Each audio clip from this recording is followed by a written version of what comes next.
मार्कंडेय पुराण के अनुसार सूर्य अपने 7 घोड़ों के रथ पर बैठकर पूरे ब्रह्मांड की परिक्रमा करते हैं। इस परिक्रमा के दौरान सूर्य का रथ एक क्षण के लिए भी नहीं रुकता, लेकिन निरंतर चलते रहने से तथा सूर्य की गर्मी से घोड़े प्यास और थकान से व्याकुल होने लगे। घोड़ों की यह दयनीय दशा देखकर सूर्यदेव उन्हें विश्राम देने के लिए और उनकी प्यास बुझाने के उद्देश्य से रथ रुकवाने का विचार करते हैं, लेकिन उन्हें अपनी प्रतिज्ञा का स्मरण आता है कि वे अपनी इस अनवरत चलने वाली यात्रा में कभी विश्राम नहीं लेंगे। विचार करते हुए सूर्यदेव का रथ आगे बढ़ रहा था।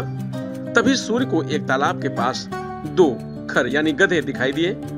उनके मन में विचार आया कि जब तक उनके रथ के घोड़े पानी पीकर विश्राम करते हैं, तब तक इन दोनों खरों को रथ में जोतकर आगे की यात्रा जारी रखी जाए। ऐसा विचार कर सूर्य ने अपने सारथी अरुण को उन दोनों खरों को घोड़ों के स्थान पर जोतने की आज्ञा दी। सूर्य के आदेश पर उनके सारथी ने खरों को रथ में जोत दिया। खर अपनी मंद गति से सूर्य के रथ को लेकर परिक्रमा पथ पर आगे बढ़ गए। मंद गति से रथ चलने के कारण सूर्य का तेज भी मंद होने लगा। सूर्य के रथ को खरों द्वारा खींचने के कारण ही इसे खरमास कहा जाता है। खरमास साल में 2 बार आता है, एक जब सूर्य धनु राशि में होता है, दूसरा जब सूर्य मीन राशि में आता है। इस दौरान सूर्य का पूरा प्रभाव यानी तेज पृथ्वी के उत्तरी गोलार्ध पर नहीं पड़ता।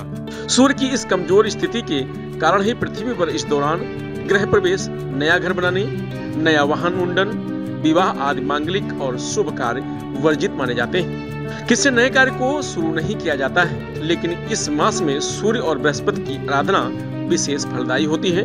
गरुड़ पुराण के अनुसार खर मास में प्राण त्यागने पर सदिग्ध नहीं मिलती, इसलिए महाभारत के युद्ध में भीष्म पितामह ने अपने प्राण खरमास में नहीं त्यागे थे। उन्होंने सूर्य के उत्तरायण होने का इंतजार किया था। ध्यान देने की बात है कि खरमास और मल मास में अंतर क्या है। सूर्य के धनु और मीन राशि में आने पर खरमास होता है, यह साल में 2 बार आता है, जबकि मल मास 3 साल में 1 बार आता है। इसे अधिक मास और पुरुषोत्तम मास भी कहा जाता है। असुर हिरण्यकश्यप को वरदान था कि उसकी मृत्यु 12 मासों में किसी भी मास में नहीं होगी, इसलिए भगवान विष्णु ने उसके वध के लिए मल मास की रचना की थी। प्रभातखबर.com, विश्वास वही, रफ्तार नहीं।